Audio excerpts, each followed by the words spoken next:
Muy buenos días a todas y a todos. Aquí estamos iniciando una nueva clase aquí en Cursa Virtual de nuestro curso de Género y Deseo, la filosofía de Judith Butler. Bueno, vamos a iniciar esta clase número 7, en la cual vamos a ver, tanto la clase de hoy como la próxima, este texto, Deshacer el género, Undoing Gender, de 2004.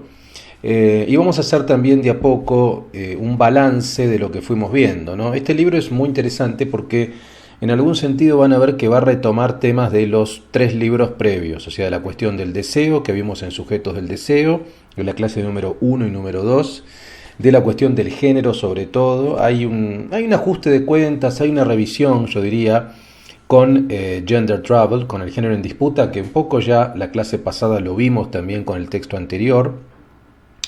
Y la cuestión del cuerpo, obviamente que también analizamos, ¿no? Deseo, género, cuerpo son los 3 ejes que analizamos en Sujetos del Deseo, Gender Trouble y Cuerpos que Importan, ¿no? Como dije recién, digo, en Cuerpos que Importan ya también aparece una revisión, un análisis, digamos, de las categorías previas. En este caso es interesante ya desde el punto de vista del título. Volvemos a pensar el tema del género, pero yo, sin embargo, titulé la clase esta séptima y la próxima, la octava, con la noción de sexualidad, porque yo creo que el eje de discusión, por supuesto que la sexualidad aparece ya en textos previos, ¿no? Es una forma didáctica también de presentarlo. Por supuesto que estos 3 conceptos, deseo, cuerpo, género y sexualidad, aparecen entrelazados, pero de alguna manera en los textos que seleccionamos, que son, a mi juicio, como la columna vertebral del pensamiento de Butler, tienen diferentes momentos donde se destacan más unos por sobre otros, ¿no? En este caso me parece, van a verlo tanto la clase de hoy como la próxima, que el eje va a estar en la relación entre género y sexualidad. Va a haber un análisis bastante en detalle sobre la noción de sexualidad. En la clase de hoy vamos a ver eso. Antes que arrancar, el libro también, digamos, si uno lo compara con Cuerpos que Importan, es una sucesión de ensayos o de intervenciones, son 11 en total, que obviamente es imposible hacer alusión a todas. Yo me voy a referir sobre todo en la clase de hoy a la introducción, al capítulo primero que se llama Al lado de uno mismo, en los límites de la autonomía sexual, el capítulo 2 que se llama Reglamento de Género. Eso es lo que vamos a ver hoy, ¿no? El capítulo 1, introducción, capítulo 1, capítulo 2, y tal vez alguna alusión voy a hacer a desdiagnosticar el género, que es el capítulo 4. Y la próxima clase vamos a ver sobre todo el capítulo 9 y el capítulo 10, que se titulan El fin de la diferencia sexual, como una interrogación, y la cuestión de la transformación social. Eso lo veremos en la próxima y última clase. Así que vamos a centrarnos en introducción, capítulo 1 y capítulo 2. Texto, como ya dijimos, del año 2004. Tengo otros textos de Butler, pero vamos a ver en función de los tiempos que están fuera de programa, que son más recientes, que me gustaría sumar también para contextualizar la cuestión política, el vínculo del género con la política, o la noción de performatividad con la noción de precariado o vida precaria, pero voy a ver si puedo hacerlo esta clase, si no la última. Y también el texto que nos fue acompañando de alguna manera todas las clases, de Éric Martí, que realmente para mí es fundamental, ¿no? Yo sugiero que lo consigan, es un texto nuevo, ¿no? Que salió hace muy poquito. Y además puedo anticiparles que vamos a estar presentándolo también, ¿no? Si les interesa, va a haber una presentación en noviembre en la EOL, en la escuela, digamos, de psicoanálisis, ¿no? Digamos que es una tradición bastante lacaniana. Bueno, yo voy a estar sobre todo comentando junto con 2, digamos, analistas, toda la parte del texto que tiene que ver con el pensamiento francés contemporáneo, sobre todo con el vínculo entre Butler y Foucault y la reapropiación, digamos, de la French Theory por parte de Estados Unidos de este pensamiento francés. En fin, toda la última parte del libro vamos a trabajarla, así que si les interesa después les puedo comentar en detalle bien la fecha y demás, ¿no? Pero bueno, parto de este texto para luego meternos en el libro de Butler, Eh, Vean precisamente la última parte, en la parte que se llama, en la página 483, que se llama Butler y los Gender, ¿no? En este momento, bueno, dice acá en la página 483, dice, haciendo alusión al vínculo con Foucault, como Butler se apropia de algunas nociones de Foucault, las critica, las resignifica. Dice, cuestión realmente problemática a la que se enfrentará la propia Butler en Deshacer el género, Undoing Gender 2004, considerado por muchos como el antigénero en disputa, o sea, como la contracara del género en disputa, de su libro clásico, e incluso como el libro de la negación de la revolución teórica generada en los años 90. El nacimiento de la segunda Butler, ¿no? Algunos interpretan esto, ¿no? Que este texto de 2004 abriría hipotéticamente un segundo momento, digamos, una etapa posterior, llamada la segunda Butler, digamos, donde van a aparecer otras cuestiones, ¿no? Por ejemplo, cuestiones como la raza, cuestiones raciales, como la sexualidad.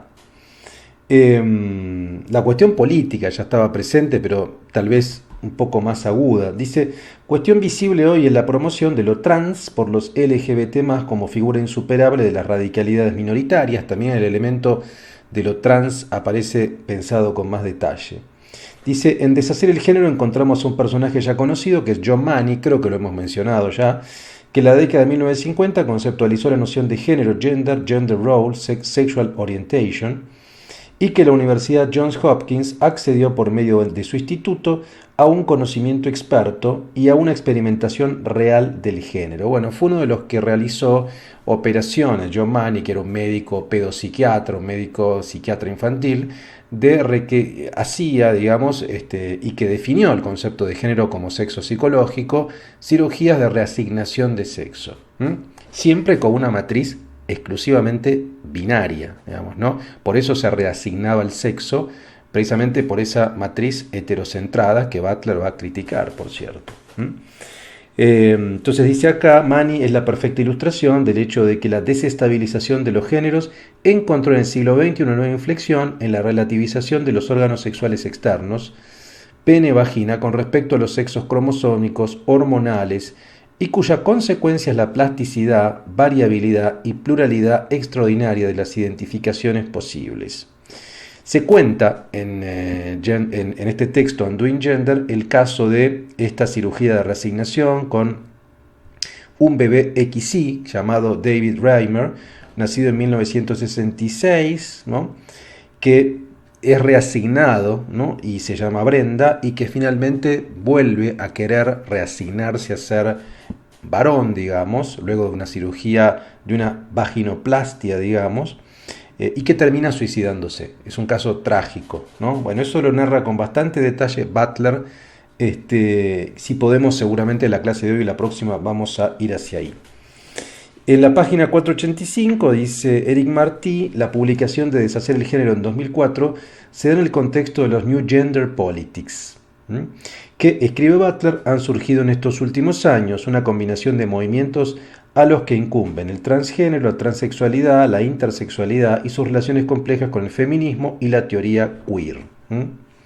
Bueno, me parece que es interesante, digo, para contextualizar un poco el marco en el cual aparece este libro que vamos a analizar la clase de hoy y la próxima, ¿no? O sea, hipotéticamente está inaugurando una segunda etapa del pensamiento butleriano, una segunda Butler estaría naciendo a partir de este libro.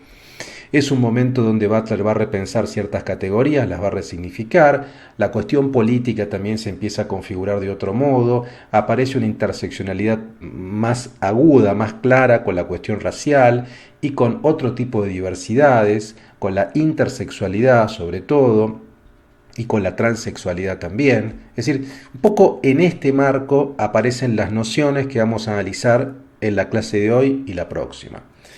En la clase de hoy, como les dije, quiero centrarme sobre todo en la introducción del capítulo 1 y capítulo 2 y particularmente en dos nociones. Primero, la noción de sexualidad, que es el eje, y después el concepto de reglamento de género. Me parece muy importante entender ¿Qué quiere decir Butler cuando habla de reglamento de género? ¿Cómo va a conceptualizar ahí la noción a partir de Michel Foucault y de François Val, que fue un discípulo de Foucault, al cual alude Butler? Pero primero vamos a la noción de sexualidad a partir de algunas cuestiones que dice en la introducción y en el capítulo 1 al lado de uno mismo. Entonces voy primero, como siempre, con mi material, después hacia el final voy a leer algunos pasajes del libro. Yo diría que lo que uno puede plantearse primero es una pregunta. O sea, cuando uno habla de la sexualidad de uno, ¿existe algo así como mi sexualidad? O sea, estamos hablando de la sexualidad en términos de propiedad. ¿Se puede realmente hablar de la sexualidad que uno vive, que uno ejerce, que uno practica en términos exclusivamente propietaristas? ¿Es posible entenderlo así?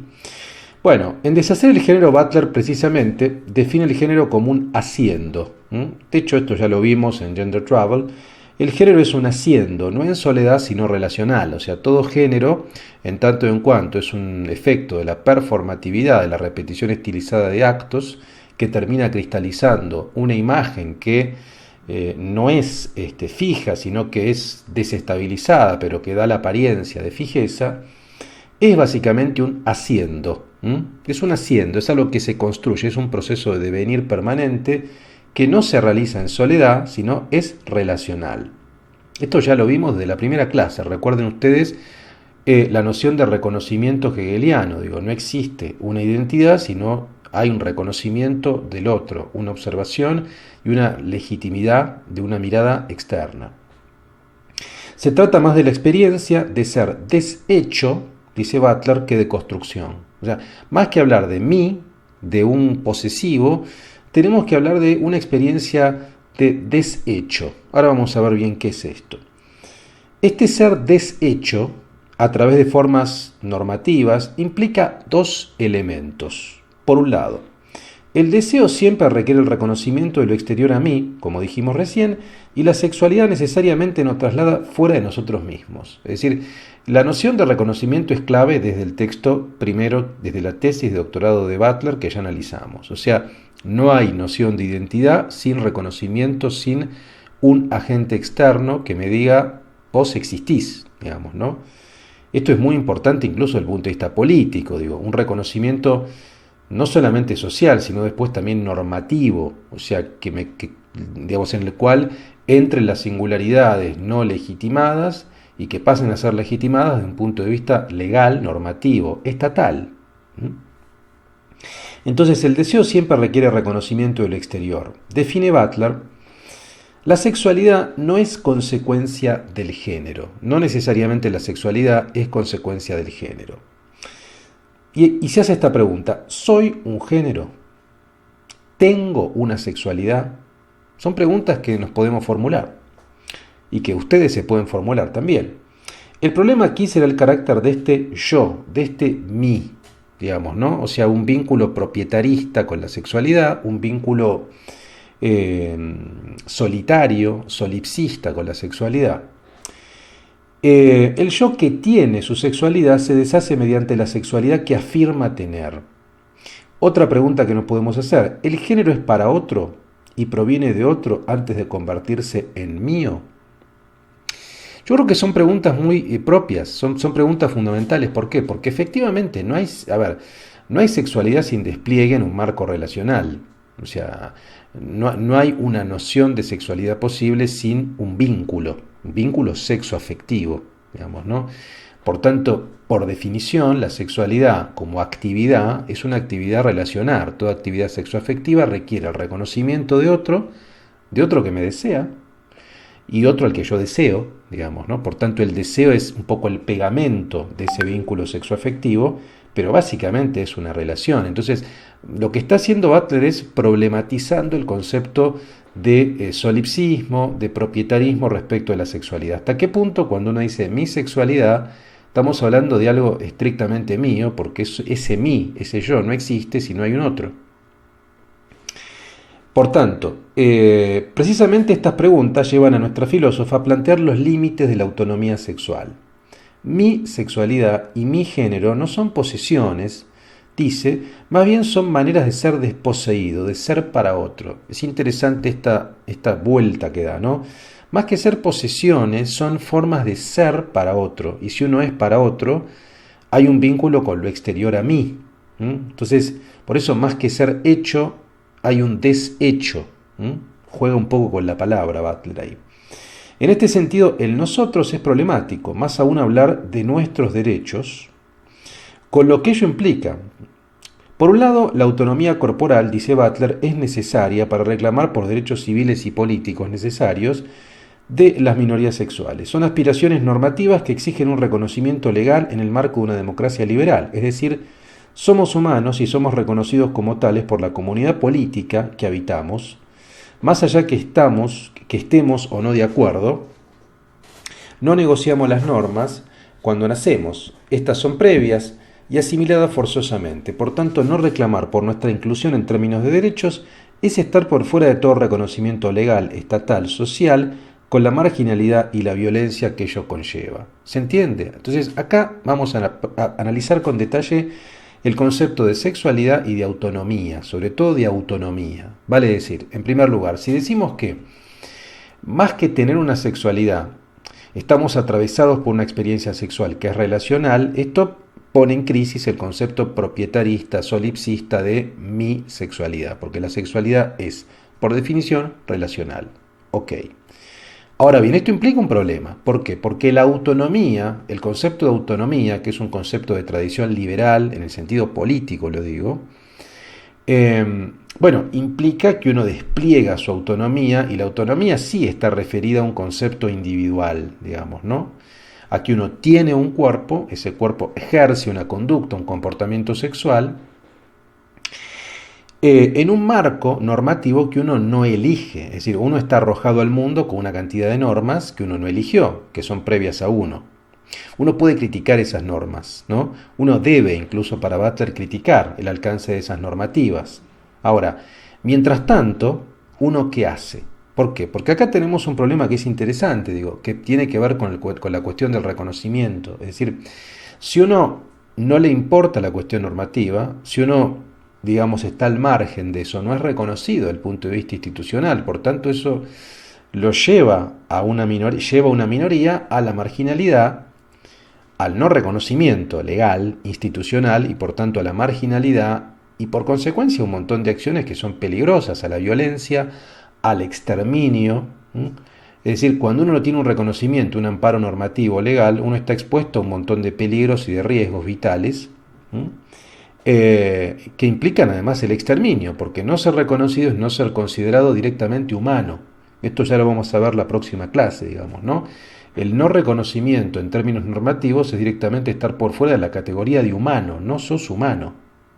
Entonces, acá hay un problema. Lo que dice Butler es, a ver, por un lado uno tiene que dar cuenta de que la sexualidad es relacional, pero por otra parte, el concepto de autonomía, aunque uno lo problematice, debe ser defendido, por lo menos como condición necesaria para poder desplegar nuestra potencia, para poder ser reconocidos desde el punto de vista institucionales, normativos.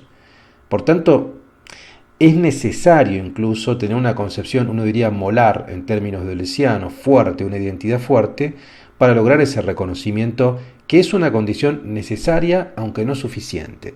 ¿Queda más o menos claro? Digamos, este es el punto de partida. Eso es por un lado. Por eso es una relación de tensión. Ahora, por otro lado, el nosotros de la comunidad LGBT o de las diversidades requiere de una lucha por rehacer las normas a fin de incluir singularidades abyectas, no reconocidas y excluidas de toda definición de lo humano. Es decir, por un lado hay una cantidad de normativas ya establecidas. Entonces, por un lado lo que uno debería hacer como condición necesaria es que uno sea incluido por la normativa actualmente existente. Pongo un caso claro de esto. Hay una normativa que es la del casamiento.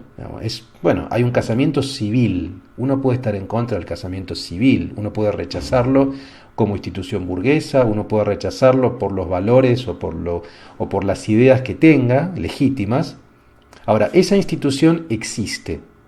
Y si no hay un matrimonio igualitario, esa institución es asimétrica y es profundamente desigual, porque solamente acceden a ella y acceden a un reconocimiento que es un reconocimiento importante porque tiene que ver con la herencia, con obras sociales, tiene que ver con el modo de vida, con condiciones mucho menos favorables para quienes no pueden acceder, si así lo desean, para otro tipo de condición sexual. Por tanto, el reclamo y la lucha por el matrimonio igualitario, así sea una normativa que uno critique, es una condición necesaria y es un reconocimiento desde el punto de vista liberal de la autonomía, sí, pero es necesaria. Esto es lo que está diciendo Butler, por ejemplo. Es un ejemplo, el matrimonio, puede haber otros. Eso es por un lado, o sea, necesitamos tener igualdad legal, igualdad ante la ley. Así la ley nos parezca mala, bueno, por lo menos quiero oponerme si soy reconocido por esa ley. Pero si no soy reconocido, ni siquiera puedo oponerme, ni siquiera puedo demandar rehacerla. Por otro lado, el nosotros de la comunidad LGBT requiere de una lucha por rehacer las normas. Este es el otro elemento. Entonces, por un lado quiero ser incluido en lo que actualmente existe desde el punto de vista normativo. Y por otro lado, quiero luchar por rehacer las normas. Sobre todo en lo que tiene que ver con el reconocimiento mayor, más extensivo, de todo aquello que esté exento, ¿no? De lo que se considera abyecto, ¿no? Lo trans, lo travesti, lo drag, lo bach, lo femme, o sea, diferentes categorías que va dando Butler en el texto. Entonces, por un lado, que uno busque esa inclusión en la normativa actualmente existente, y por otro lado, rehacer la normativa hacia una dirección todavía más amplia. ¿Se entiende? Este es el punto.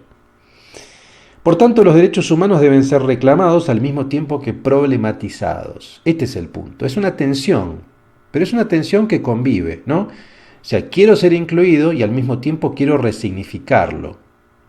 Según la óptica butleriana, la búsqueda de reconocimiento y garantías contra la violencia en un marco legal no obtura la necesidad de ampliar la definición de lo humano. Esto ya lo veremos más adelante. Entonces, como primer punto yo diría tenemos este elemento, ¿no? Este vínculo entre sexualidad y reconocimiento, que es algo que ya veníamos viendo. O sea, en primer lugar, no se puede hablar tanto de la sexualidad como una propiedad, sino como una relación, como algo relacional. Por tanto, si no hay reconocimiento, y el primer reconocimiento es ser deseado. Y luego está el reconocimiento normativo, que es institucional, legal, que también debe ser constituido, porque si no tampoco soy incluido en la estatalidad y en un piso mínimo de igualdad que tienen todos los ciudadanos. Ahora bien, en el otro capítulo, que es el capítulo 2, que es el de reglamento de género, Butler se interroga sobre la preexistencia de un género a su regulación. Esto es muy interesante, ¿no? O sea, ¿en qué medida un género existe previamente a su regulación? Uno cree que no, digamos, ¿no? Uno quiere creer que no.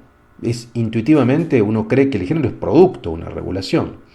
Dice, partiendo de Foucault, nuestra filósofa abona la idea de que el poder regulador produce sujetos. Esta es la teoría Foucaultiana, el poder es productivo. El poder es productivo, produce mediante la normalización disciplinaria de las individualidades o los sujetos por medio de instituciones a partir del siglo XVIII y XIX, como la prisión, la escuela, el asilo psiquiátrico, que fijan patrones de normalidad y por tanto de anormalidad si uno queda por fuera de esa estructuración normativa.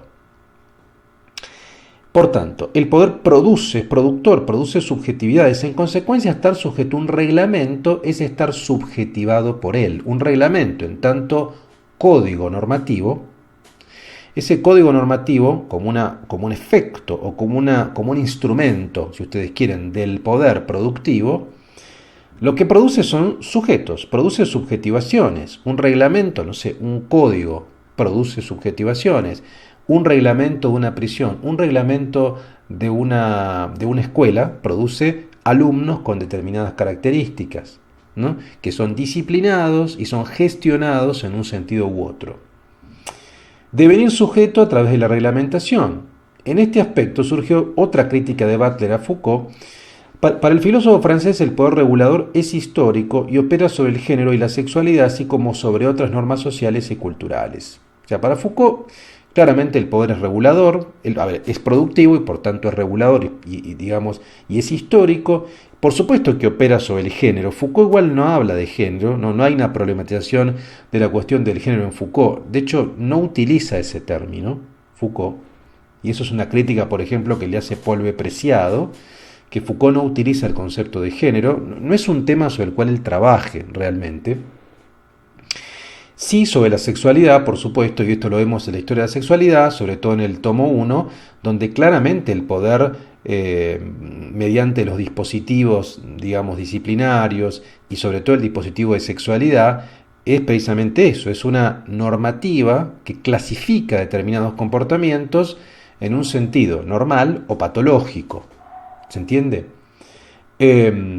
En el caso de Butler, el género requiere e instituye su propio poder regulador que es distinto del régimen disciplinario. Vale decir, el género es una norma incorporada al interior de cualquier actor social y que forma parte de otra norma social, de toda otra norma social.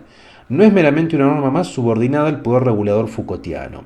¿Qué quiero decir con esto? Lo que plantea Butler es que, en rigor de verdad, este poder regulador de género, o bien el reglamento de género, opera al interior de toda otra instancia codificadora. A ver, para ponerlo en otros términos, el reglamento de género está al interior del dispositivo disciplinario en la prisión, porque hay prisiones de hombres y de mujeres. El reglamento de género está al interior del dispositivo disciplinario de la escuela, porque también hay escuelas de hombres y de mujeres, o las mujeres y los hombres también tienen actividades distintas y atributos distintos. El reglamento de género está también operando al interior del dispositivo disciplinario del asilo psiquiátrico o del hospital, porque también implica una división masculino-femenino.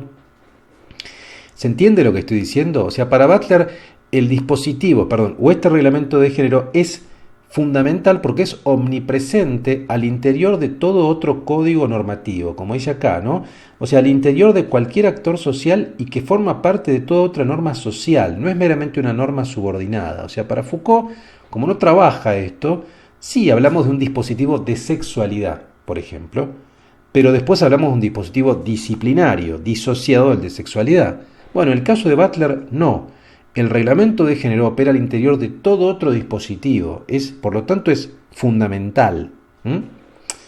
Esta producción y regulación de lo femenino y masculino se naturaliza en determinados comportamientos y actos de manera binaria, es decir, mediante el establecimiento de la heteronorma, por supuesto. Entonces, ¿se entiende la diferencia? Para Butler, el reglamento de género es muy importante porque no hay ningún dispositivo disciplinario, securitario, de sexualidad, que esté disociado del mismo. Este opera al interior de todo otro dispositivo de poder. Ahora bien, para Butler es importante dar cuenta de la conexión entre la ley simbólica, en el plano psicoanalítico, que para Butler es muy importante, sobre todo Lacan, la ley del deseo, el incesto, la prohibición, la edipización, como patrón universal, según Lacan, con la ley social. O sea, cómo se conecta la ley simbólica, del punto de vista psicoanalítico, con la ley social, las reglas de parentesco, las relaciones culturales, sociales, de género, sobre todo visible en el trabajo de Lévi-Strauss, es decir, el vínculo entre Lacan y Lévi-Strauss. Como lo simbólico, desde el punto de vista analítico, desde el punto de vista psicológico, del inconsciente, impacta en lo social, en las reglas de parentesco, desde el punto de vista antropológico, ¿no? Es decir, lo simbólico recae e influye en lo social, por tanto es necesario hacer una crítica a las características simbólicas supuestamente universales. O sea, este simbólico o esta ley simbólica, al igual que la ley social, son las dos igualmente binarias. Son patriarcales las dos, son binarias las dos, implica una profunda simetría entre lo masculino y lo femenino. Por tanto, ahí se ve claramente en lo simbólico y en lo social cómo hay una heteronorma y cómo hay una visión patriarcal. Esto se ve incluso en términos psicoanalíticos, ¿no? Entonces, para Butler hay que criticar y hay que reconfigurar, digamos, estas instancias, no solamente lo social, que es lo visible, sino también la ley simbólica, que es invisible, digamos, pero que trabaja y que impacta en nuestra concepción de la normalidad y de los comportamientos, en función de una instancia que no sea ni heterocentrada ni binaria.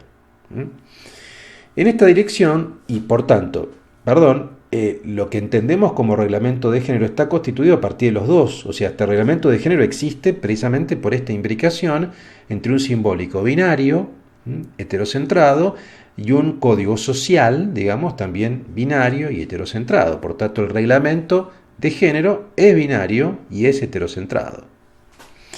En esta dirección, haciendo una lectura de las posiciones de Foucault y de François Ebal, autor de un texto extraordinario que es El Estado de Providencia, un discípulo de Foucault, Butler hace alusión sobre todo a algunos papers, algunos artículos donde Ebal trabaja el concepto de normalización, normalidad, normatividad.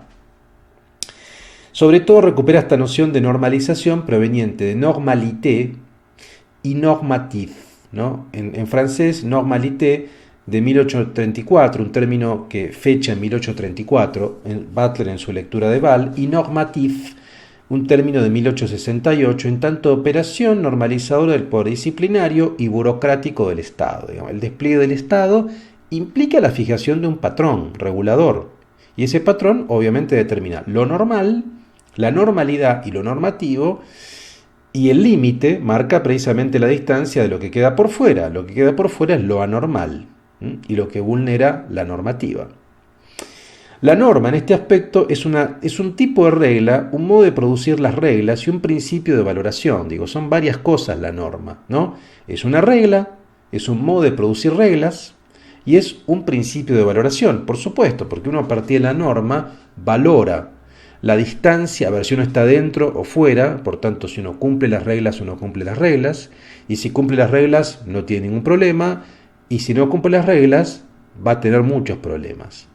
Cuanto más alejado esté del cumplimiento de la regla o del reglamento de género en este caso, más problemas va a tener. Esto es lo que nos interesa a nosotros, ¿entiende? O sea, ¿qué pasa a una persona que es asignada al género masculino y su comportamiento vulnera o transgrede el reglamento de género que marca que lo masculino tiene ciertas implicancias?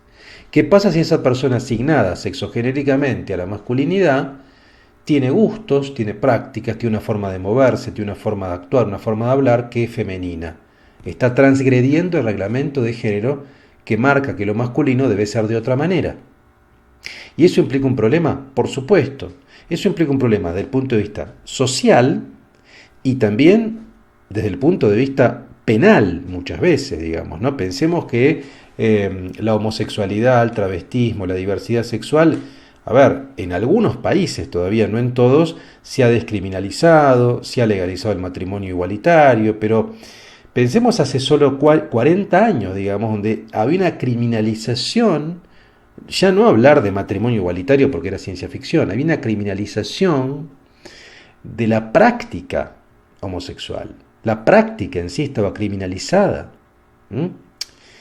Y eso por un lado, digamos, y por otro lado uno puede ver esta vulneración del reglamento de género y las consecuencias y los castigos, no penales, no estar en prisión, sino los castigos sociales, en el sentido de no reconocimiento, en el sentido de desprecio, de injuria, en el sentido de bullying, diríamos hoy, hacer bullying, digamos, en el sentido de hostigamiento, humillación, que es una forma de castigo social. O sea, un niño que no respetaba el reglamento de género era sometido a humillación, a golpes e incluso al exterminio.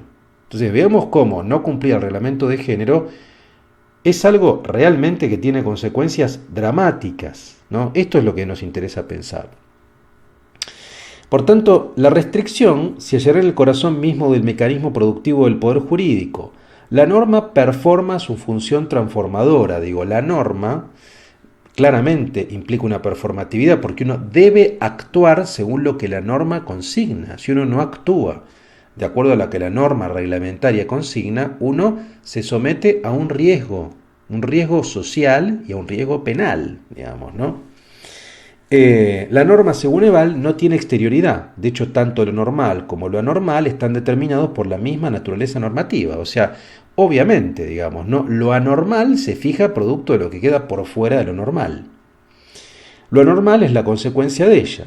Finalmente, la norma de género no hará sino determinar los estándares de lo femenino y lo masculino, así como las desviaciones como disrupciones anormales previstas por el proceso regulador mismo.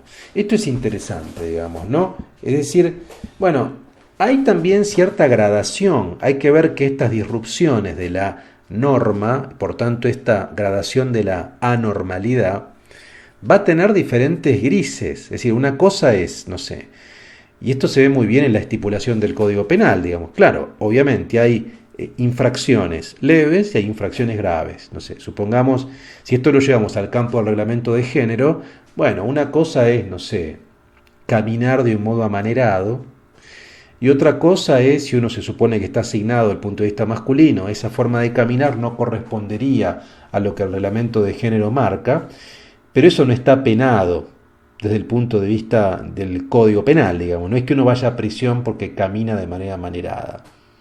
Ahora, uno va a prisión si uno comete actos de sodomía homosexuales. Ahora, sin embargo, esa persona que no va a prisión por caminar de un modo amanerado va a sufrir un castigo de hostigamiento, de humillación, producto de los hombres, que consideran que hay una vulneración del reglamento de género. ¿Se entiende? O sea, son disrupciones anormales en grados. El ejemplo que da, ahora, esto lo estamos viendo también en un plano solamente performático, desde el punto de vista de los comportamientos. Veamos respecto del cuerpo, vinculando también con la cuestión de la corporalidad del cuerpo, digamos, ¿no? Dijimos que hay una performatividad de género, pero también hay una performatividad de sexo, o sea, cómo hay una forma de interpretar los cuerpos en un sentido masculino o en un sentido femenino. Habría órganos masculinos y órganos femeninos. Bueno, Butler da un ejemplo de los niños intersexuales. Digo, el ejemplo que da para clarificar esto es el de los niños intersexuales nacidos con características anatómicas irregulares, o irregulares entre comillas, irregulares para un patrón binario, que resisten esta normación binaria y que deben ser corregidos, entre comillas, ¿no? Corregidos quirúrgicamente con la finalidad de encajar en la normalidad determinada que es masculina o femenina según el reglamento de género. ¿Se entiende? Esto sí realmente, a ver, si ya lo que veníamos diciendo era problemático, más problemático aún, y acá entra el caso que recién dije de David Reimer, de este muchacho que, bueno, efectivamente fue asignado hombre, después se sometió a una cirugía de reasignación de sexo o lo sometió John Money, digamos, a una vaginoplastia, y luego finalmente él quiso volver a ser varón y se terminó suicidando, digamos, ¿no? O sea, bueno, esto es producto de la performatividad del sexo en el sentido de trabajar sobre cuerpos directos, sobre los órganos directos. Entonces, ¿qué pasa efectivamente en cuerpos que resisten desde nacimiento, por sus características anatómicas y demás, la estandarización binaria? O sea, ¿qué pasa con los cuerpos intersexuales, hermafroditas, uno diría con Foucault, digamos, que desde el punto de vista de la codificación visual no pueden ser reenviados ni a un lado ni a otro? Deben ser corregidos, entre comillas, deben ser reasignados y por tanto deben someterse a una cirugía de reasignación en un sentido o en otro. Es una decisión que debe tomar el médico y el cirujano, digo, ¿no? Deben tomar esa decisión. Ahora, deben tomar esa decisión porque hay un reglamento de género que establece un patrón binario. Y por tanto ese cuerpo debe ser modificado producto de ese patrón binario porque no se puede aceptar que haya simplemente nacido de una manera intersexuada. ¿Se entiende que eso es un tema grave realmente, ¿no? En otras palabras, la norma produce cuerpos materiales.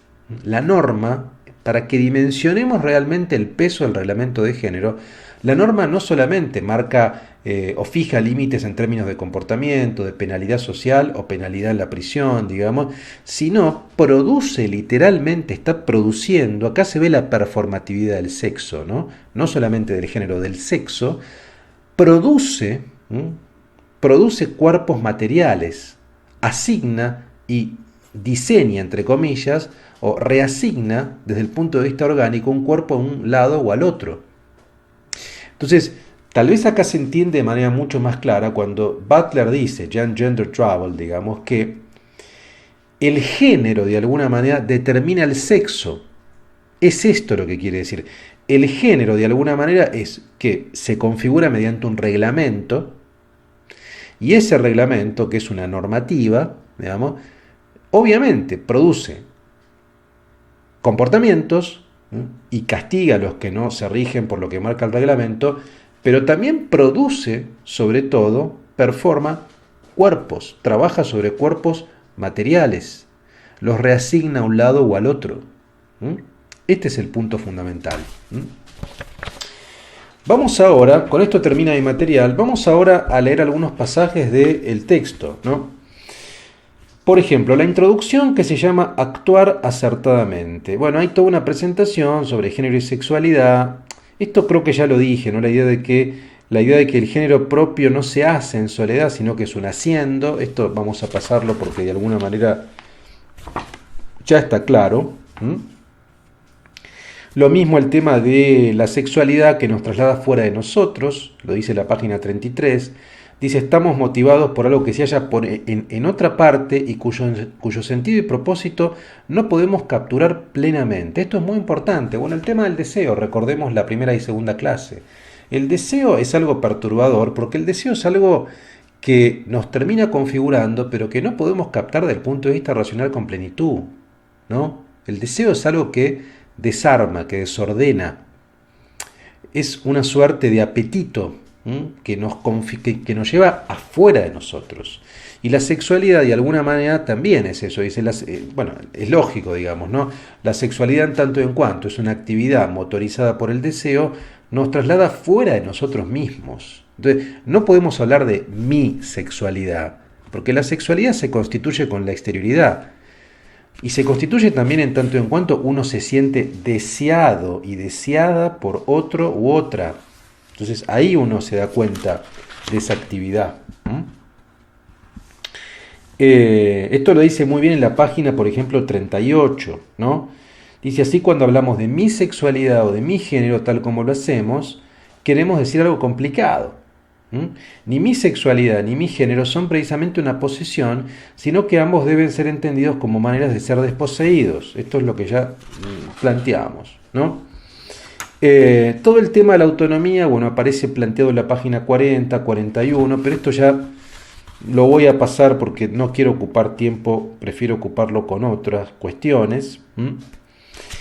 Vean, esto sí es interesante, ya en el capítulo primero, al lado de uno mismo, donde Butler dice, podemos pensar que la cuestión de cómo se hace el género propio es una cuestión meramente cultural, o algo en lo que pueden entretenerse aquellos que insisten en ejercer la libertad burguesa de una forma excesiva.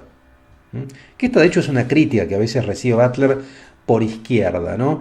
Que bueno, que esta manera de entender la sexualidad y la performatividad de género es excesivamente lúdica y que no hay una constitución colectiva, que en definitiva termina siendo, más allá de lo que diga Butler, un acto que implica cierta voluntad. Bueno, todo esto van a ver, en la próxima clase vamos a verlo bien, como ella se hace cargo de algunas cuestiones.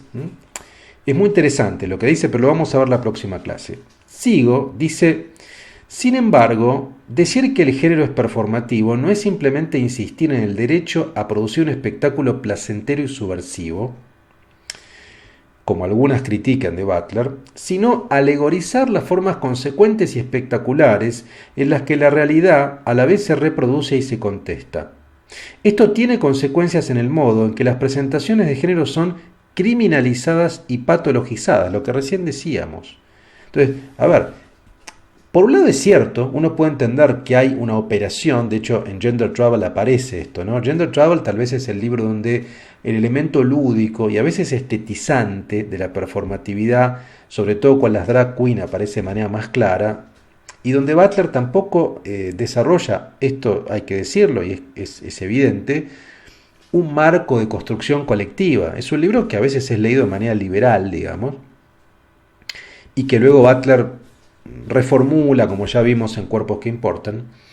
Pero sin embargo, ese juego performático tiene consecuencias graves que implican la criminalización, la patologización en el modo en que los sujetos que cambian de género se arriesgan a ser internados y sufrir prisión. Explica por qué la violencia contra tales sujetos no es reconocida como tal y por qué la violencia es a veces infligida por los mismos estados que deberían ofrecer a esos sujetos protección frente a la violencia. ¿Se entiende? O sea, si es un juego peligroso. Entonces, esa objeción que a veces se hace a Butler, bueno, está bien, pero es un juego el cambiarse de género. A ver, si es un juego, y seguramente hay algo del orden de lo lúdico, pero es muy peligroso, porque vulnerar ese reglamento de género, como vimos recién, como dijimos recién, lleva a castigos sociales o castigos penales. Entonces, el costo es alto, no es que uno lo haga porque le divierte. No, digamos, ¿no? Si realmente hay una autopercepción distinta con la asignación sexogenérica y con la anatomía, asumirla con plenitud implica un costo alto. Seguramente hoy es menos alto en ciertas sociedades, producto precisamente de la actualización de las normas y del reconocimiento en términos institucionales, pero en algunos países nada más, ¿no? Página 59. Dice, vean lo que dice acá. Esta violencia emerge de un profundo deseo de mantener el orden de género binario natural o necesario, de convertirlo en una estructura ya sea natural, cultural o ambas, contra la cual ningún humano puede oponerse y seguir siendo humano. Vean qué fuerte. O sea, si yo me opongo al reglamento de género, a la estructuración binaria, a la heteronorma, no soy considerado humano, soy un monstruo, soy abyecto. Vean hasta qué punto es complicado esto. No soy humano. Dice, si una persona se opone a las normas de género binario, no solo mediante la adopción de un punto de vista crítico sobre ellas, sino incorporando dichas normas de una forma crítica de manera que dicha oposición estilizada sea reconocible, entonces parece que la violencia emerge precisamente como una demanda de deshacer dicho reconocimiento, de cuestionar su posibilidad, de convertirlo en irreal e imposible frente a cualquier apariencia de lo contrario. ¿Se entiende lo que está diciendo? O sea, esta oposición al género binario, al reglamento binario, digamos, implica una violencia que busca deshacer el hipotético reconocimiento o el no reconocimiento. Vuelvo a lo mismo. No sos literalmente humano, o no sos digno de reconocimiento como un humano. El capítulo 2 ya es específicamente el reglamento de género, ¿no? Vamos a ver, toda la cuestión de la normalité, lo normatif, toda esta discusión técnica aparece en la página 78, 79, ahí discute sobre todo con Foucault y con François Val, digamos que es un poco lo que ya planteé en mi material. Vean el tema de la corrección, entre comillas, quirúrgica, porque es un tema dramático, yo creo. Dice, en la página 84, dice, por tanto, la cuestión fundamental sigue siendo qué desviaciones de la norma interrumpen el proceso regulador mismo. La corrección quirúrgica de los niños intersexuados es un caso relevante. En este caso se argumenta que los niños nacidos con unas características sexuales primarias irregulares tienen que ser corregidos para encajar, para sentirse más cómodos. La cirugía correctiva se realiza con el apoyo paterno y en aras de la normalización. Sin embargo, se ha comprobado que los costes físicos y psíquicos de la cirugía son enormes para aquellas personas que se han sometido, por así decirlo, al bisturí de la norma. Interesante esta expresión, el bisturí de la norma. Los cuerpos producidos a través de dicho forzado cumplimiento regulatorio del género son cuerpos que sufren, que llevan las marcas de la violencia y el dolor. Aquí la idealización de la morfología del género se hace incidir literalmente en la carne. Esto es muy interesante porque también vuelvo a lo del libro que analizamos la clase pasada, Bodies That Matter, ¿no? Cuerpos que importan. A ver, ceñir una identificación genérica a la anatomía, a la cuestión anatómica, genital, tiene estas consecuencias. O sea, asociar un órgano, el pene, a la masculinidad y la vagina a la feminidad, es un problema. ¿Por qué es un problema según lo que nos está diciendo Butler? Precisamente con esto, porque si lo asociamos como una característica, como un atributo fundamental, irreductible, y nacemos con un cuerpo intersexuado, debemos someternos a la reasignación. O si uno se identifica, aunque no tenga un cuerpo intersexuado, digamos, con una asignación distinta, muchos ven este imperativo normativo a corregirse. De hecho, una pregunta recurrente que se le suele hacer a las personas trans y particularmente a las mujeres trans, digamos, es si se hicieron una cirugía o no. Esta es una pregunta bastante recurrente, en medio, digamos, ¿no? Si se hicieron una, como si eso fuera realmente la marca de ya estar plenamente adentro del reglamento de la feminidad, ¿se entiende? O sea, bueno, uno ya estoy tranquilo porque ya estoy completamente reasignado, porque la identificación necesariamente tiene que ser con una genitalidad. Y esto tiene problemas, porque incluso personas que yo no puedo hablar, no, porque obviamente no es mi caso, digamos, pero personas que se han operado plantean esto: la ausencia de placer, dificultades graves, efectos colaterales médicos también graves. O sea, intervenir, trabajar sobre la materialidad de los cuerpos es complicado. Bueno, luego hay toda una discusión que tiene con Catherine McKinnon Butler, que es muy interesante. McKinnon, una feminista, posmarxista, abolicionista, que es crítica, digamos, donde hay una crítica fuerte con Butler. Toda la cuestión de la subordinación femenina y qué sé yo, respecto del género.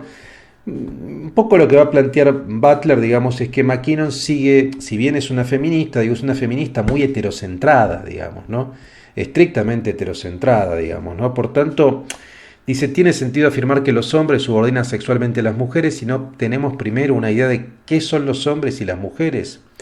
McKinnon sostiene que no existe ninguna constitución del género externa a la sexualidad y por implicación externa a esta forma de sexualidad subordinadora y explotadora, ¿no? A ver, como si la masculinidad implicara una sexualidad siempre subordinadora, dominante, violenta, y la feminidad implicara siempre una sexualidad al revés, sumisa, una concepción. Bueno, lo que está diciendo Butler es, no, hay que repensar la masculinidad y la feminidad y por tanto las sexualidades de cada una de ellas, digo, no se puede generalizar tampoco en este sentido, ¿no? Bueno, 52 minutos ya para cerrar, precisamente sobre esto es a mi juicio lo más interesante de la introducción, capítulo 1 y 2. Todo el tema, este capítulo que yo marqué también, que se llama Desdiagnosticar el género, acá aparece el caso, este caso de, que yo les comenté, no, el caso de David Reimer, aparece en el capítulo número 3, que se llama Hacerle justicia a alguien, ¿no? Acá aparece todo el caso de David Reimer, que termina suicidándose, digamos, ¿no? Que es un caso de John Money. El capítulo 4 tiene que ver con la noción de disforia de género, del diagnóstico del Gender Identity Disorder, GID, ¿no? Y yo tengo marcada una parte que es la página 131, que me parece interesante. Vean lo que dice acá. Dice, es importante recordar que las formas específicas que toma la libertad dependen de las condiciones sociales que rigen las opciones humanas en un determinado momento. Aquellos que afirman que la transexualidad es y debería ser una cuestión de elección, un ejercicio de libertad, sin duda tienen razón. De hecho, los diversos obstáculos que plantean los psicólogos y psiquiatras profesionales son una forma paternalista de poder mediante la cual se suprime la libertad humana básica. Una aproximación libertaria a la transformación sexual subyace en alguna de esas posiciones. Richard Green, presidente de la Harry Benjamin International Gender Dysphoria Association y firme defensor de los derechos transexuales, incluido el derecho a ser padres, respalda este argumento como una cuestión de libertad personal y de intimidad. Entonces, vean, es interesante cómo incluso teniendo unas posiciones liberales, libertarias, en este sentido, en el sentido de la autonomía, se plantea como una cuestión de elección. Y vean que Butler, no siendo de esa afinidad, viniendo de una posición de izquierda, coincide, porque dice, aquellos que afirman que la transexualidad es una cuestión de elección y de ejercicio de la libertad, sin duda tienen razón, y a veces los obstáculos paternalistas son los psicólogos y psiquiatras, el aparato disciplinario, sí, psiquiátrico. Dice, cita John Stuart Mill cuando escribe que él defendió con tesón que los adultos puedan hacer con sus cuerpos lo que deseen, siempre que no causen daño a otros. Por lo tanto, si al tercer género, el transexual o el futuro individuo amputado de alguna extremidad pueden continuar cumpliendo con sus responsabilidades sociales después de su cirugía, entonces las solicitudes de cirugía no son un asunto de la sociedad. Aunque Green hace esta afirmación, que él llama filosófica, señala que entra en conflicto con la cuestión de quién pagará las operaciones quirúrgicas y de si la sociedad tiene la obligación de pagar un tratamiento que está siendo defendido como una cuestión de libertad personal. Bueno, esto es otra discusión que es, a ver, sí, acá sí se ve un poco la diferencia entre una posición liberal y una posición no liberal, digamos, en el sentido de que, bueno, muchos pueden estar de acuerdo en que no hay que criminalizar, que es una cuestión de elección, sin embargo, los tratamientos de hormonación, de reasignación, en el caso que sean necesarios, deben correr por exclusiva cuenta de cada individuo. Esa es una visión más liberal, digamos, ¿no? O sea, que el Estado no debería hacerse cargo, mientras que una posición contraria va a decir no. De hecho, bueno, acá en Argentina los tratamientos de hormonación corren por cargo, así creo yo, si no, díganme, del Estado, digamos, ¿no? Si uno se autopercibe en un sentido opuesto a su asignación, el Estado tiene la posibilidad, es una posibilidad vigente que uno sea asistido, digamos, por el Estado, ¿no? Para iniciar la transición. Pero bueno, ese es otro debate, es un debate económico en todo caso, también de reconocimiento, pero económico. Bueno, vamos cerrando la clase de hoy. Yo creo que es interesante, digamos, ¿no? A mí me parece que lo que quiero subrayar es el tema reglamentario. ¿Hasta qué punto el reglamento realmente produce dolor? Y lleva a consecuencias funestas? O sea, cómo esta estructuración binaria realmente es problemática, sea desde la performatividad del género, sea de la performatividad del sexo, ¿no? Bueno, dejamos acá. La próxima clase seguimos con Undoing Gender. Vamos a ver otros dos ejes fundamentales y como es la última clase, vamos a hacer una suerte de balance y voy a sumar sobre todo 2 o 3 intervenciones de textos recientes de Butler que me parecen relevantes, ¿no?